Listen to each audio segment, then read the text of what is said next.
Meus queridos irmãos, eu quero convidar os irmãos para nesta noite pensarmos juntos e refletirmos em torno deste tema que está sendo exibido aí.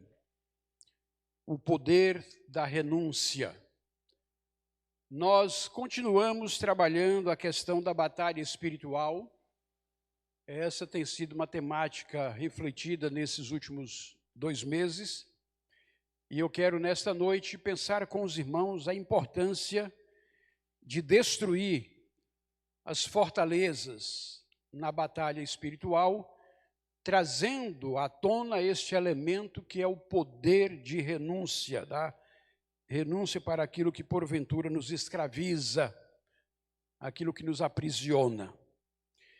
E esse é um tema que toca o coração, porque no dia a dia nós vivemos uma realidade de um mundo que grita constantemente para que nós acumulemos, para que nós retenhamos, para que nós estejamos sempre agarrados àquilo que é nosso.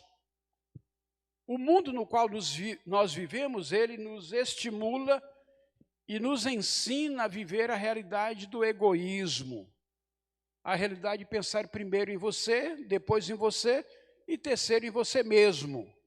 Este é o mundo no qual nós vivemos.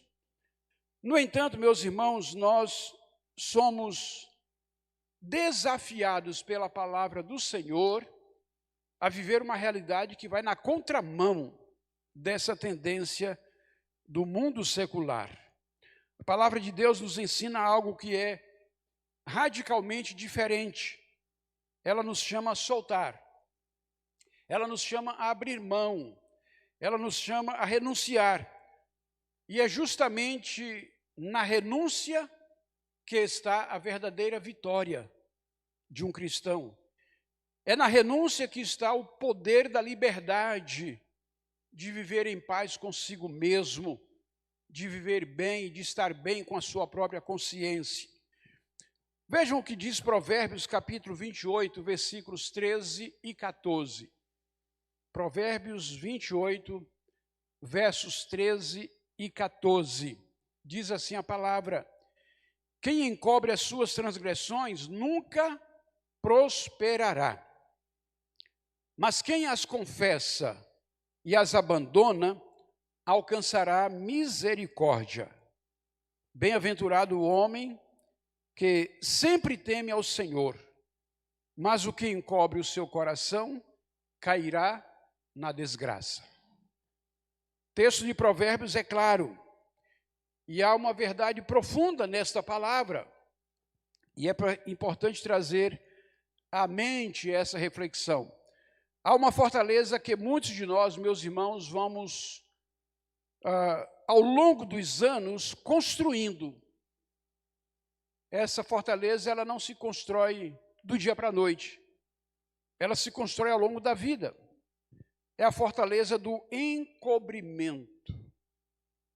Nós temos uma capacidade muito grande de pecar, de errar e não confessar, não renunciar. E muitas vezes alimentar isso no nosso coração, alimentar isso na nossa vida e levar isso adiante na nossa jornada. E muitas vezes nós vivemos as consequências da falta de confissão e renúncia dos nossos pecados, sem nos darmos conta de como isso está nos oprimindo, nos escravizando e roubando a nossa liberdade em Cristo. Então, é importante confessar, é importante entender que esconder não é o melhor caminho. Cobrir com mentiras, com justificativas, cobrir com silêncios cúmplices, nem sempre é a melhor forma de lidar com esse tipo de pecado. A palavra do Senhor é clara: quem encobre nunca prosperará.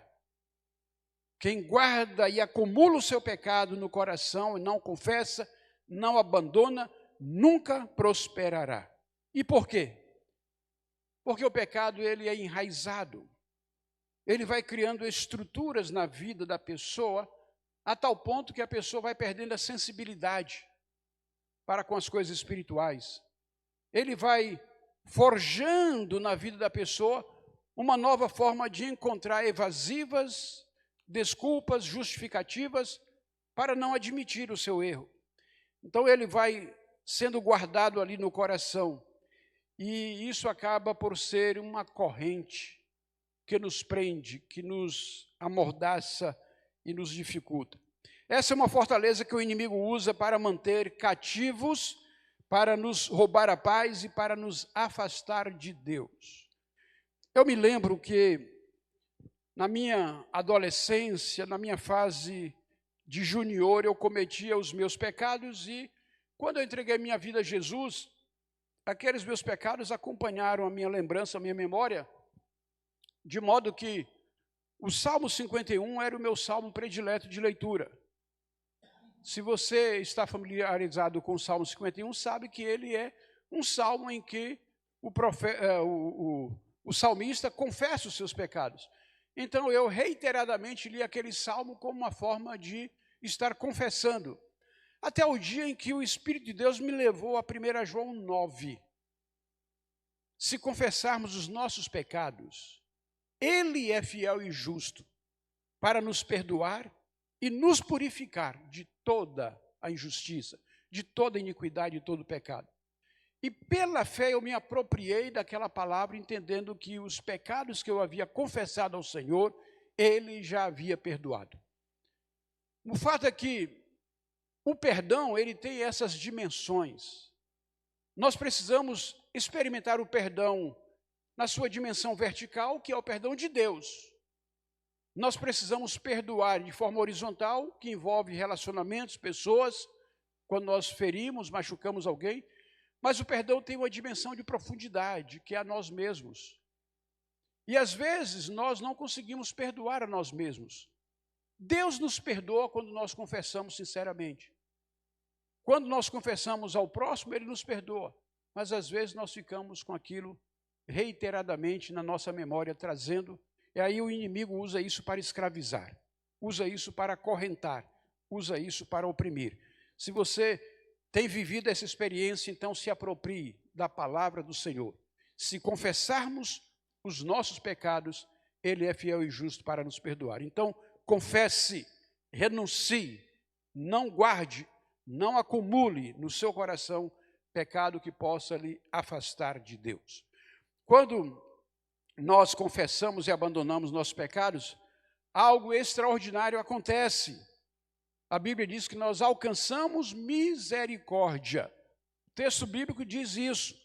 Não apenas o perdão, mas misericórdia. É aquela compaixão divina que nos restaura. É aquela compaixão divina que nos reconcilia com o Pai, que nos cura, que nos liberta. E aí, aquilo que nos oprimia, já não oprime mais. Essa é a primeira batalha vencida, a batalha contra a escuridão do encobrimento. Se você lida com essa fortaleza na sua vida, pode ter certeza que isso é responsável por roubar a sua alegria da salvação. Então, confesse, renuncie e liberte-se disso. Nós temos a fortaleza mais perigosa, que é o coração endurecido. Essa é, sem dúvida, uma fortaleza que precisa ser destruída. O coração endurecido. Provérbios 28:14 diz que o homem que endurece seu coração, ele cairá na desgraça. O texto bíblico mostra isso. Aquele que endurece o seu coração, cairá na desgraça. Por quê? Porque aquele que tem um coração endurecido, ele não é ensinável. Aquele que tem um coração endurecido não é sensível às coisas do Espírito, não é sensível à voz do Senhor. Aquele que tem um coração endurecido é, como o texto de Êxodo fala, é aquele povo de dura cerviz. E para você que não sabe o que é cerviz, essa parte aqui a gente chama de cachaço, né? Pescoço aqui. E a gente então endurece isso e aquela coisa você popularmente diz a pessoa de queixo duro. É a pessoa que não se humilha, não confessa, não admite. Então, um coração endurecido cria isso na estrutura humana. E às vezes você tem uma esposa de coração endurecido para com o marido, um marido de coração endurecido para com a sua esposa, filhos de coração endurecido para com seus pais. Tudo que os pais falam para ele não serve. Se alguém de fora falar, serve. Mas aquilo que os pais falam não serve. Corações endurecidos se refletem nas relações e se refletem na relação com Deus também. Então, essa é uma fortaleza que precisa ser destruída.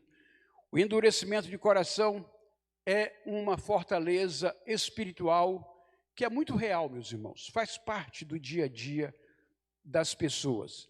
É quando nós nos recusamos a ouvir o que o Senhor está falando. É quando nós nos tornamos insensíveis à convicção do Espírito. É quando dizemos não repetidamente à graça do Senhor, à graça divina, que muitas vezes está querendo nos dar algo e nós dizemos não, nós resistimos. Quantos de nós conhecemos pessoas assim? Quantos de nós convivemos com pessoas que são dadas a essa realidade? Pessoas que ouviram o Evangelho, pessoas que tiveram a oportunidade de dizer sim para o Senhor, mas insistentemente dizem não. Nós servimos em uma igreja no Recife, em que de vez em quando aquela igreja, a Igreja Batista Concórdia, fazia um momento de planejamento das suas atividades anuais. E naquelas reuniões nós tínhamos um moço que participava sempre, seu nome era Paulo. E Paulo era aquele frequentador da igreja de anos a fio, mas que nunca havia se convertido. E aí eu lembro que o pastor Miquel, de vez em quando, cutucava ele para ver se ele entregava a vida a Jesus. E a Igreja da Concórdia era aquela igreja que o pastor fazia um culto pela manhã, fazia apelo e gente se convertia e à noite já se batizava. Então ele era alguém que batizava muita gente todos os meses. E Paulo era uma pessoa dessa natureza, um coração endurecido, se acostumou com o Evangelho, é o chamado amigo do Evangelho. Fica tão amigo que se comporta como um crente, age como um crente, tem um linguajar de crente, mas o coração não se dobrou, o coração não se curvou, a alma continua perdida. Nós conhecemos pessoas assim, vocês certamente conhecem. Então, pessoas de coração endurecido, elas insistem em dizer não para o Senhor. Quantos de nós temos convivido com gente assim? A renúncia aqui, meus irmãos, é renunciar à dureza, a teimosia, renunciar o direito de dizer não, renunciar a isso, é abrir o coração, é deixá-lo ser moldado pelas mãos do Senhor, é deixar que o seu coração seja quebrantado pelo Senhor, é permitir que a palavra penetre fundo e que a convicção vinda do Espírito nos transforme. Porque só isso tem poder de transformar o homem, a convicção que vem pelo Espírito Santo. Como temos dito em outras ocasiões, nenhuma outra pessoa tem o poder de transformar alguém, mas o Espírito Santo, esse tem esse poder de transformar quando a convicção acontece. Nós temos um outro exemplo na Bíblia, que é o exemplo de Nabucodonosor. E aí nós vamos ver o poder da rendição. Daniel, capítulo 4, versículos 24 a 37. Nós temos aqui um breve recorte da história de Nabucodonosor. Aquele foi um rei poderoso da Babilônia, um homem que conquistou impérios, tinha um grande império sob o seu domínio. Aquele homem tinha riqueza, tinha autoridade, ele tinha poder. Aquele homem chamava a glória para si mesmo e ele então permitiu que o seu coração fosse tocado por uma fortaleza que costuma destruir os grandes homens, a fortaleza do orgulho. Aquele homem se tornou orgulhoso, um orgulho tão grande que ele se esquece de Deus e quer se colocar no lugar de Deus. ele quer pousar de Deus para o seu povo. E aí vem um sonho, e Daniel é chamado para interpretar esse sonho. E Daniel, então, orientado pelo Espírito de Deus, interpreta o sonho de Nabucodonosor e diz para ele que ele seria humilhado. Diz que ele perderia sua razão. Ele seria como um animal no campo, até que reconhecesse que o Altíssimo é soberano. E é exatamente isso que vai acontecer. Nabucodonosor perde tudo. Ele perde a sua coroa, ele perde a sua dignidade, ele perde a memória de um ser humano saudável, e ele vive como uma besta no campo. Mas o bom dessa história é que esse homem passa por uma transformação. Ele experimenta uma renúncia na sua vida, e o texto de Daniel 4, 34 e 37 nos traz esse desfecho. Ao fim daqueles dias, então se você quiser conhecer esse período que eu fiz referência agora, leia a parte anterior desse texto de Daniel 4, 34 e 37. Então, esses versos mostram o momento do arrependimento, da mudança dele. Ao fim daqueles dias, eu, Nabucodonosor, levantei os olhos para o céu, e a minha razão me foi restaurada. Então, louvei o Altíssimo, e honrei e glorifiquei aquele que vive para sempre. Agora, eu, Nabucodonosor, louvo, exalço e glorifico o Rei do céu, porque todas as suas obras são verdade, e os seus caminhos são justos, e ele é poderoso para humilhar aos que andam na soberba.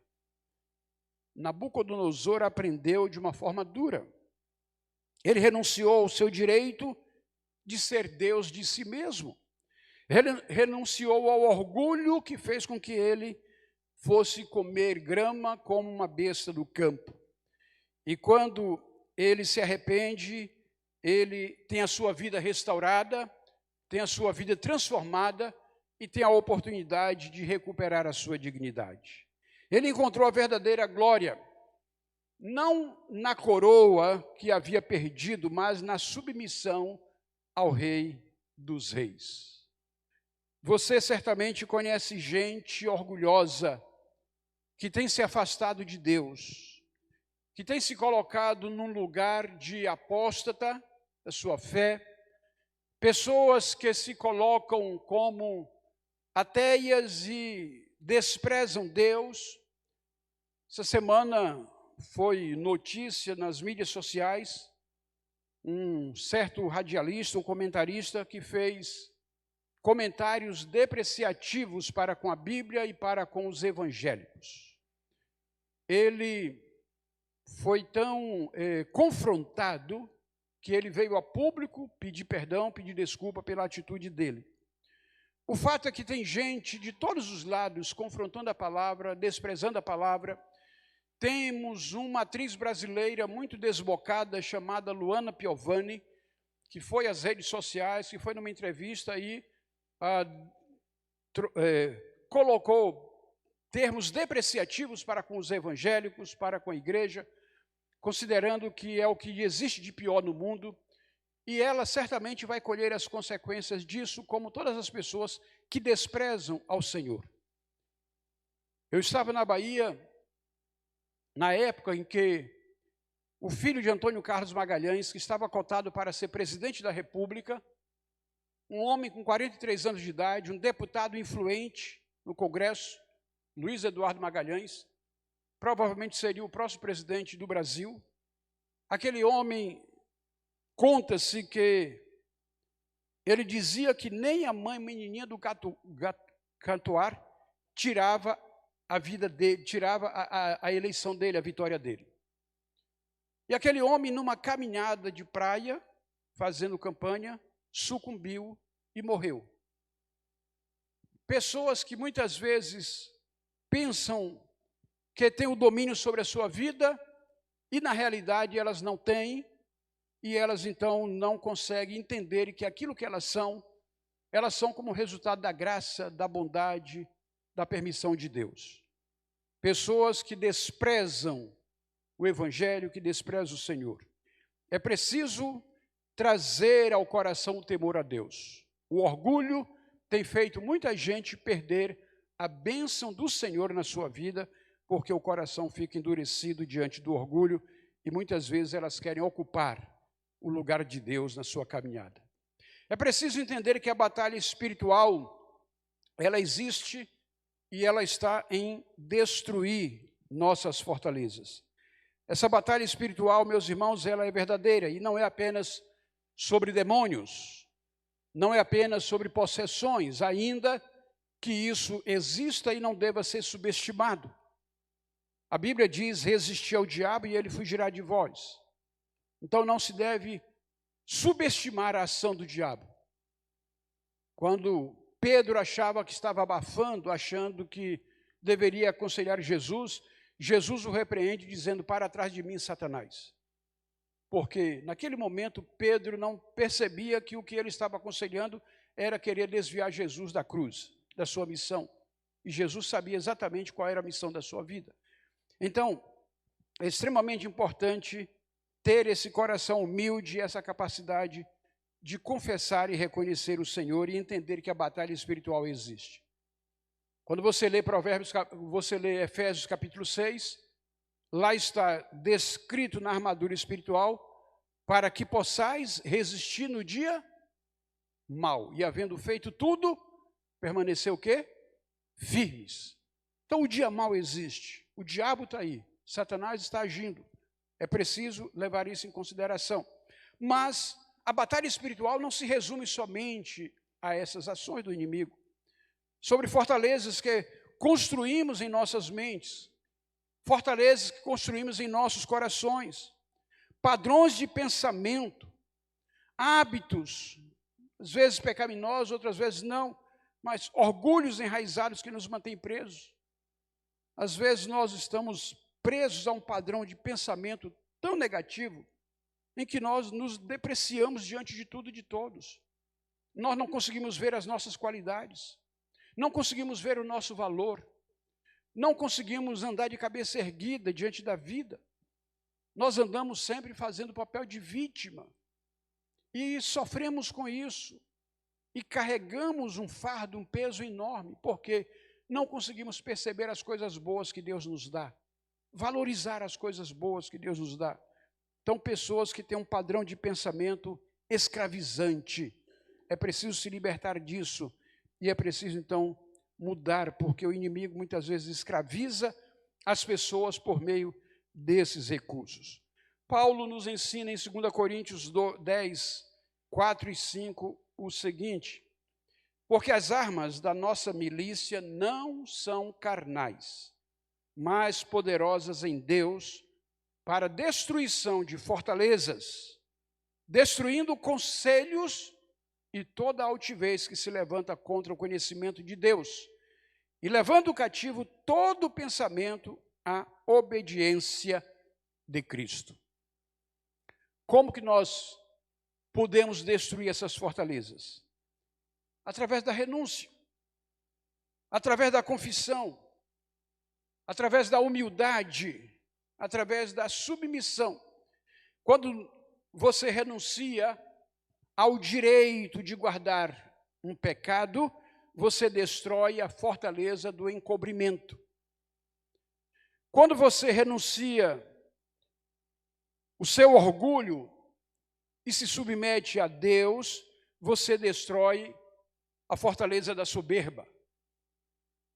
Quando você renuncia ao seu direito de estar certo, de ser justificado por si mesmo, você destrói a fortaleza do legalismo, da autojustiça.